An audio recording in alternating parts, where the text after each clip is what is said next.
자, 지금 민주당의 소위 수박들 반기획파들이 이재명 대표 구속시켜놓고 당권 장악한다는 시나리오가 빠져. 반개세 그 사람들 말이죠. 반개혁 세력. 반개세. 난 저거 보고 되게 분노스럽더라고요. 뭐냐면은 이재명 대표에 대한 수사가 정치 보복 수사, 조작 수사인 건 거의 확실히 드러나고 있잖아. 그러면 이재명 대표가 이런 흐름인 거죠. 이번에 저 쌍방울 아니 저기 백현동 건으로 그러니까 검찰 출석을 할 때 비회기 중에 쳐라. 그러면 당당히 나가서 영장 심사 받겠다라는 이야기를 했잖아요. 그런데 검찰이 그거 갖고 이제 한동훈이가 또 깐족거렸지. 그건 선택 사항이 아니다. 그러니까 검찰은 민주당이 국회가 열리면 그때 쳐가지고 국회가 열리면 그때 쳐서 무조건 그거를 이제 체포 동의안을 국회에 심사를 받게 돼 있잖아요. 그러니까 원하지 않더라도 심사를 받아야 돼. 그러면 예를 들어서 민주당 국회의원들 한 30명 정도가 반란표 일으켜가지고 통과시켜버리면 민주당 깨는데 가장 적절하게 쓰일 수가 있는 거예요. 당연히 우리들 입장에서는 수박들 색출해야 된다고 난리가 날 것이고 검찰은 그걸 이용하기 위해서 회기 중에 치겠다라는 그래서 이제 9월 영장 청구설이 나오고 있는 거예요. 그런데 민주당의 소위 수박들 방 개혁파들은 그걸로 이제 이재명 대표를 공격하는 상황. 검찰을 공격하는 게 아니라. 그러니까 누가 보더라도 명백히 검찰이 정치를 하고 있다는 게 너무 뻔히 보이는 거잖아요. 진짜 검찰이 수사기관으로서 수사 과정, 수사 절차를 지키는 게 목적이라면 비회기 기간에 구속영장 청구하고 출석해서 심사받으라고 요구하면 되는 거지. 굳이 회기 기간에 그런 식으로 국회에서 표결을 거치는 절차를 거칠 필요도 없죠. 그러니까 검찰이 아주 정치적 행위를 하고 있는 거예요. 네. 그래가지고 이런 게 있거든. 국회에서 체포동의안이 통과됐어요. 그럼 판사한테 영향을 줍니다. 구속시켜야 되나 말아야 되나. 그 판사 왜 있잖아. 이번에 그 정진석 판결한 판사 공격 들어오면 굳건하게 지키고 있을까요? 멘탈 흔들리죠. 그러면 영장 발부하는 판사는 국회에서 통과됐는데 왜 영장 청구 안 하냐. 그게 나중에 구속하게 되고 나중에 그게 이재명 대표의 실질 재판까지 영향을 준다. 이런 의미가 있는 거다 보니까 그러면 이제 민주당 자체적으로는 좀 계속 지지고 볶으면서 아까 말한 것처럼 중도층보다 민주당 지지층들이 더 민주당으로부터 떠나게 되는 효과 분명히 있을 거라고 보는데 지금 친명 쪽에서는 뭐 구체적 이름을 밝히고 있지 않습니다만 이건 자유투표 해야 된다. 그러니까 이재명 대표가 나는 이 불체포권을 포기하겠다고 이야기를 해도 민주당 전체적으로 국회의원들이 이건 체포하면 안 되라고 한 목소리 내는 것과 30명이라고 할지라도 이 국회의원들이 자유투표하자고 맞서는 그 과정 자체가 민주당의 분열이 돼버린다. 이런 측면이 있는 거고요. 그러니까 저는 이게 국회의원들이 원칙적인 어떤 태도를 지키면 된다고 봐요. 그러니까 만약에 그 검찰에서 구속영장을 청구를 한다 회기 기간 중에 그러면 예전에 용해인 의원이 했던 것처럼 나는 어디다 투표할 건지 미리 그 국민들한테 밝혀주면 됩니다.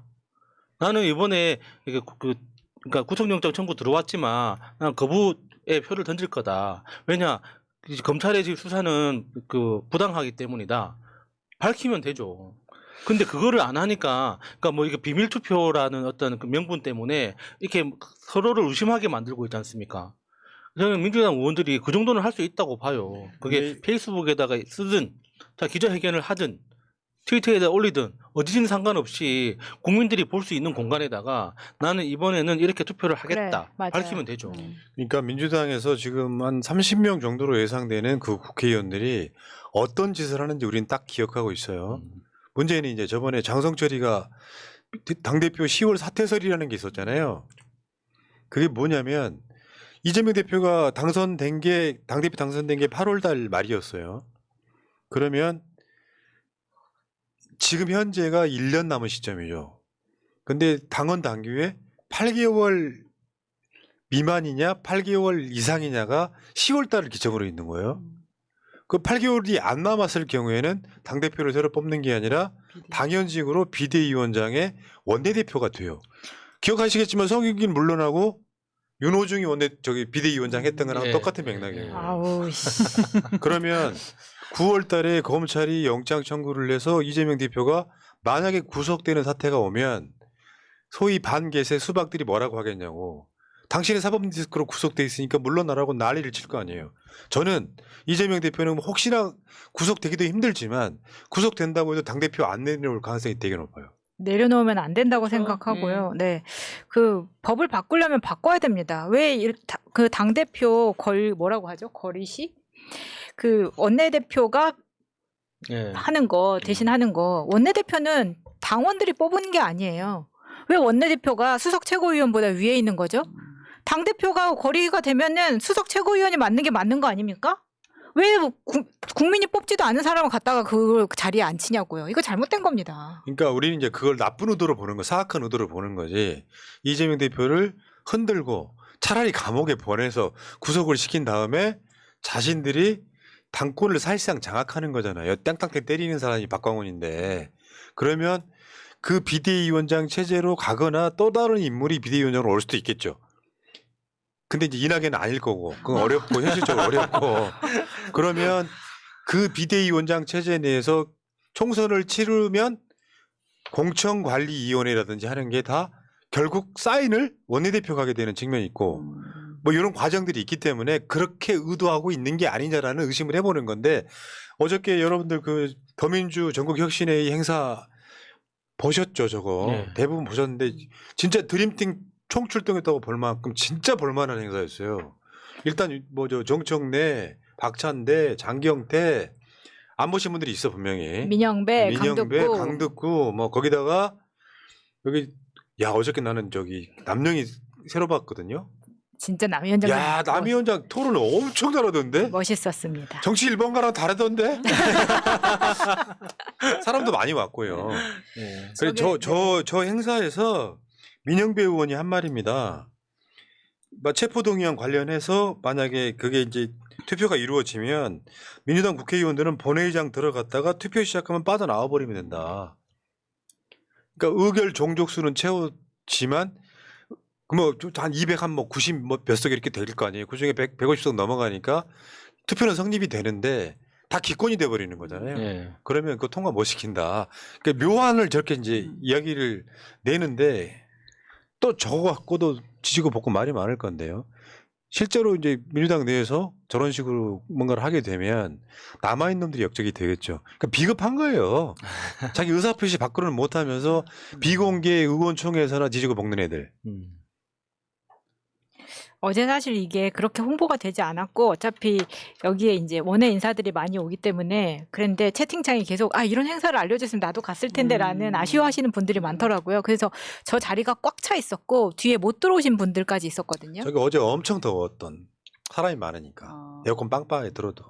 네, 이런 혁신 회의 같은 게 뭐가 재밌겠어요. 근데 재밌었다니까요 어제는. 막 양문석 와서 난리치고 내가 한번 물어볼게요. 왜 난리쳤는지.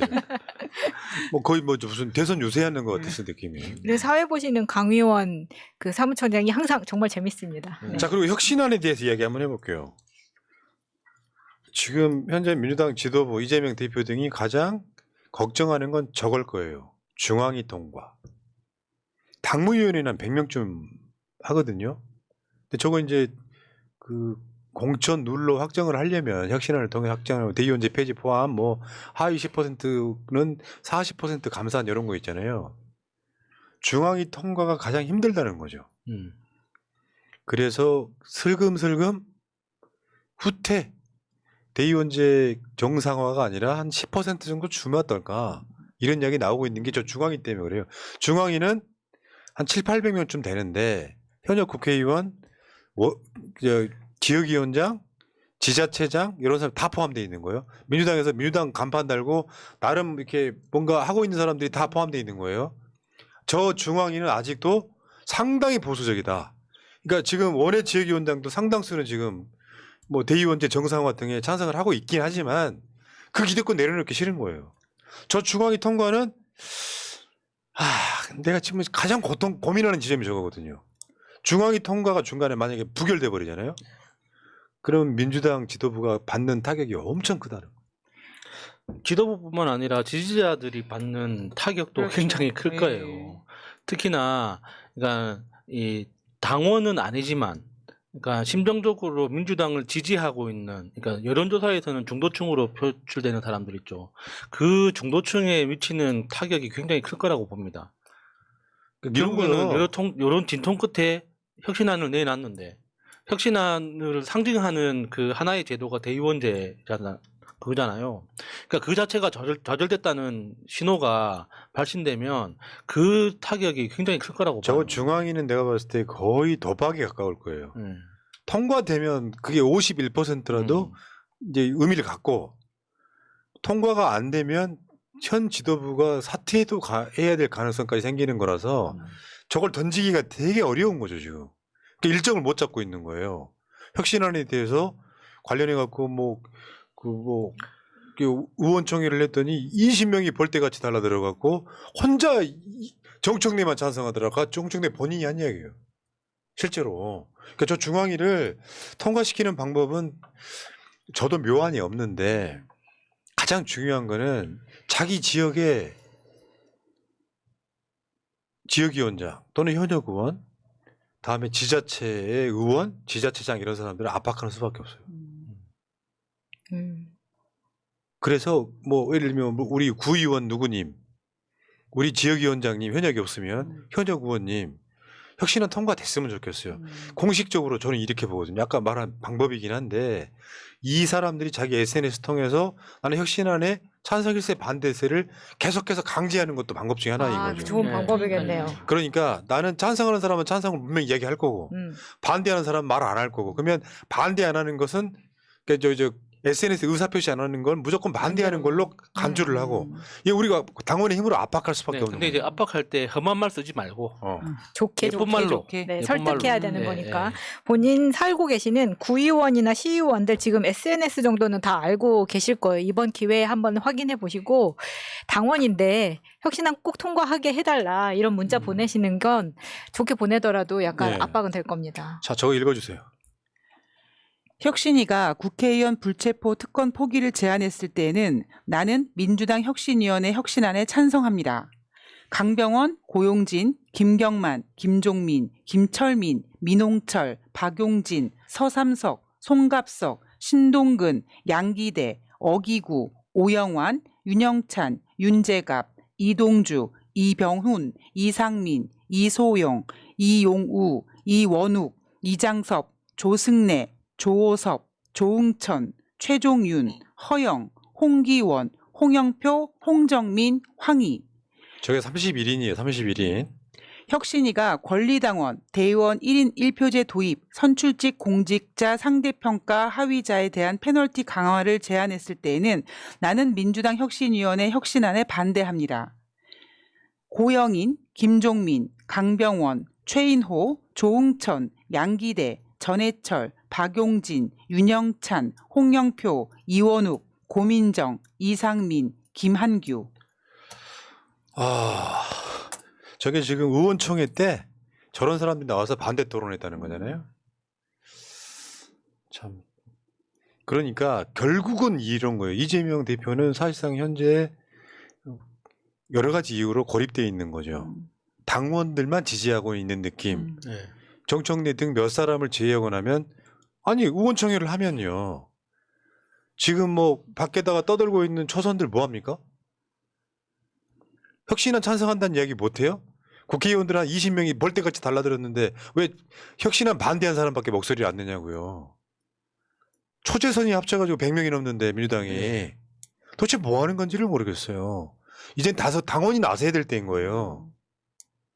말하자면 이런 거야. 현재 비명계 반격파라고 하는 사람들도 민주당이 협심해가지고 이재명 대표를 검찰로부터 막아내고 혁신안 저거 있잖아. 이 사람들 정말 저 찌질이들이 진짜 모르는 게 있어. 내가 기득권 내려놨을 때야만이 사람들이 나를 택해준다고. 저 사람들 그냥 기득권자잖아요. 그냥 기득권 지키겠다는 거잖아요. 그러면 결국 못 지켜요. 근데 쟤들만 망하는 게 아니야. 민주당까지 같이 망한다고. 그게 문제인 거죠. 본인들이 그 후보 기간일 때는 나한테 한 표만 달라고 굉장히 구걸하고 다니다가 저렇게 기득권이 딱 생기면 최근에 어떤 의원님이 혁신안을 찬성하는 의원님이 전화를 받았는데 같은 의원한테 너는 왜 당원 편에 서서 그렇게 주장을 하느냐라고 이야기를 한다는 거예요. 저는 그 말에 정말 깜짝 놀랐습니다. 진짜 충격이지, 충격. 민주당 의원들 중에 이렇게 생각하는 사람이 있구나. 근데 그 의원 제가 이름을 들어본 적이 없는 사람이었어요. 그러니까 우리가 모르는 의원들 중에도 이렇게 생각하는 사람들이 많다는 겁니다. 자, 어쨌건 우리가 뭐 지금 민주당이 이거 일정표가 나온 건 아니지만 결국 중앙위 통과의 부분에 있어서 절충안이 나올 가능성도 배제할 수 없다. 결국 당원의 힘으로 지켜야 된다. 또 어저께 그 더민주 그러니까 전국혁신위원회가 행사가 왜 중요했냐면요. 온라인상으로 보면 몰라요, 사람들이. 어떤 느낌인지를 몰라. 그 같은 생각 가진 사람들 일부가 모였잖아요. 국회 대회의실에서. 그러면 어떤 느낌이 드냐면 나랑 생각하는 사람이 저렇게 많구나라고 내가 하고 있는 행위에 대한 자신감이 생겨요. 그런 지점이 있다는 말씀을 드리고 이재명 대표에 대해서는 지금 수사가 정치 조작 수사한 게 다 드러나고 있잖아요. 최근에 나온 것 중에 그 김성태 봐주는 거. 김성태가 이재명 대표한테 불리한 진술을 하면 너 봐줄게. 노골적으로 드러나고 있지 않습니까? 어제 민주당에서 나온 논평.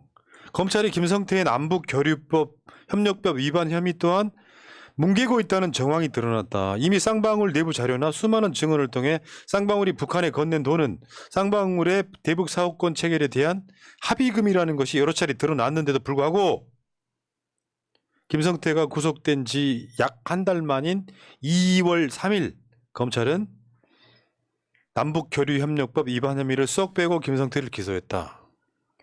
대체 김성태의 남북교류협력 위반 혐의가 갑자기 증발된 이유가 뭐냐? 빼줄게. 이재명 불면 빼줄게. 그렇죠. 처음에 김성태를 수사를 시작했을 때는 남북교류협력법으로 시작을 했다가 지금 기소한 건 외환거래법 위반 혐의만 딱 적용해서 기소를 했죠. 그렇게 지금 수사를 하고 있는데 민주당의 일부 30명 정도 되는 국회의원들은 한마디도 안 하고 있다고. 자, 저는 이렇게 봐요. 민주당에서 지금 친명 이런 걸 떠나가지고 개혁적으로 가려고 하는 사람 내가 봤을 때 밖으로 표현하는 사람 20명밖에 안 돼요. 그리고 그냥 나는 반개혁은 아니다. 다만 뭔가 지금 개딸들이 나쁘다라고 생각하는 게 한 30명쯤 돼요. 나머지 국회의원들은 지금 제가 봤을 땐 기회주의적이에요. 어느 쪽에도 섞이고 싶지 않은 거예요. 욕먹기 싫은 다들 거야. 그냥 밥그릇의 노예가 된 것 같아요. 근데 이 무도한 사건을 조작하는 검찰에는 서로 맞서줘야 되거든요. 170명이 벌떼처럼 달려들면 검찰 함부로 못한다니까? 가는 말이 거칠면 오는 말이 곱다니까? 그러니까 싸우는 사람만 싸우는 거죠. 지금 현실적으로는. 그러니까 모두가 160명 국회의원 모두가 뭐 이게 투사가 돼가지고 뭐 그 싸우는데 나서라 이게 아니라 정말 상식적인 판단과 말들이 있잖아요. 틀린 건 틀렸다. 잘못된 건 잘못됐다. 그렇게 말할 수 있으면 된 거예요. 근데 지금 그조차도 안 하는 사람들이 너무 많다는 거 아닙니까? 자, 그런데 여기서 나오는 게 이제 유다 이야기가 나옵니다. 예를 들어서 9월 달에 이재명 대표에 대한 체포 동의안이 발부가 됐는데 민주당의 반란표가 30표쯤 나와가지고 만약에 난 그럴 리는 없다고 생각하지만 이제 구속영장이 발부가 되면 그게 뭐겠어요? 유다예요. 예수 팔아먹은 유다가 된다고. 그러면 그 국회의원들 지금 대책으로 명단이 드러나 있잖아요. 무사할 것 같습니까? 민주당 총선 망한 안이 있더라도 낙선운동 한다고. 해야죠. 이재명 대표에 대한 검찰의 수사가 일리가 있다면 나는 그럴 수 있다고 생각해. 딱 봤더니 너무 막 비리 같은 게 많은 사람이어서 그러면 정반대로 당원들이 먼저 쳐낼 거예요. 민주당 망하게 한다고. 근데 이 상황은 그 상황이 아니잖아요. 이재명 대표에 대한 돌려막기 수사를 계속하고 있는데 나오는 증거가 없어. 그럼 당연히 지켜줘야 되는 거죠. 유다가 되지 말라 이런 이야기 하고 싶은 거고요. 이재명이 그냥 억울하기만 해요? 일은 얼마나 잘하게. 그렇지 않아도 이번에 사건 하나 터졌잖아요. 계곡 물 막은 불법 식당 때문에 저 계곡 물을 식당이 불법으로 막았어. 수영하라고 자기 가게 앞에 계곡에다가. 근데 저거 방류하는 바람에 떠내려가 버린 거예요. 초등학생 2명이. 저 큰일 날 뻔했습니다, 진짜. 그러니까 지금 이재명 대표가 규칙을 지키게 하는 공적 의지의 부재가 국민의 생명까지 위협합니다. 즐거운 물놀이의 추억이 하마터면 끔찍한 참변의 악몽으로 변할 뻔했습니다. 공유 재산의 계곡을 독점하려는 욕심으로 인해 벌어진 사고입니다. 아이고 이재명 일도 잘해. 근데 제가 봤을 때는 솔직히 말씀드릴게요. 여의도에 있는 국회의원들 일부가 이재명 무시하는 거죠. 그렇죠. 이제 국회의원 한 지 한 1년밖에 안 된 거죠. 거기다가 이제 민주당 내에 기본적으로 깔려있는 엘리트 의식이 있습니다. 아유, 그러니까 기본적으로 서울 연고대 정도는 나와야지. 만약에 어떤 고위직이 되려면은 미국 유학 정도 해서 박사학위 정도 하나는 있어야지 우리가 좀 서로 말을 섞을 수 있지 않겠느냐 하는 이런 엘리트 의식이 분명히 있거든요.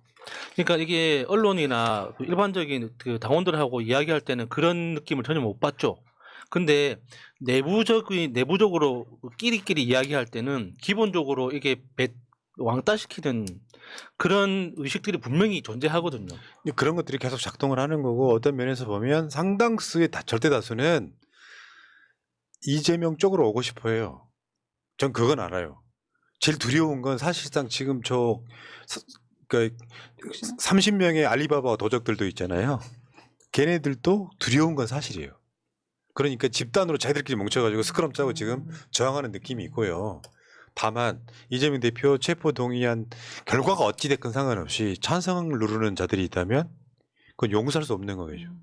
저는 그 지점은 굉장히 중요하게 생각하는 거고 지지고 볶다 보면 결국에는 저는 이렇게 생각합니다.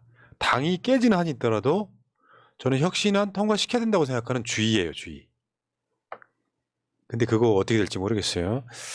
자, 여러분들의 힘으로만 이길 수 있다 이렇게 보고요. 자, 김환수님 감사드리고요. 환수님 환수할까요? 친일파 재산 환수할까요? 그리고 백승대님 또 오셨네요. 하지 말라니까. 저 앞에 있는 미안해요 이재명 책 작가님. 어제 저도 더민주 혁신회의 장소에 갔습니다. 구봉기 소장님 말씀이 맞습니다. 우리가 대의원제 폐지에 집중해 있을 때 공천이 엉망이 될까봐 걱정입니다. 어제 회의가 혁신안 통과의 기폭제가 되길 바랍니다. 당원들만 압도적으로 지지하는 이재명 대표님, 혁신한 의원들에게 맡겨둘 수 없습니다. 전당원 투표 가야 됩니다. 예. 전당원 투표는 일단 지르고 저는 봐야 된다고 생각합니다. 당원들 의견도 물어봐야죠. 당원 당규 만드는데. 그런데 이제 저쪽은 미리 그거를 이제 벽을 치고 있겠죠. 당원들은 당연히 찬성하겠지라고 이제 그러면 당원과 완전히 뜻이 반대로 가는 그런 국회의원들이 될 가능성이 높다. 자, 권우호규님 오늘도 내일도 모레도 글피도 계속 고생해 주시길 새날이 있어 버티고 있습니다. 그리고 새날 식구분들 모두 힘내시기 바랍니다. 다들 행복한 새날을 위해 힘차게 화이팅. 언제나 열렬히 응원합니다. 아베의 마지막이 그리운 날에. 아베 빵야. 여기까지.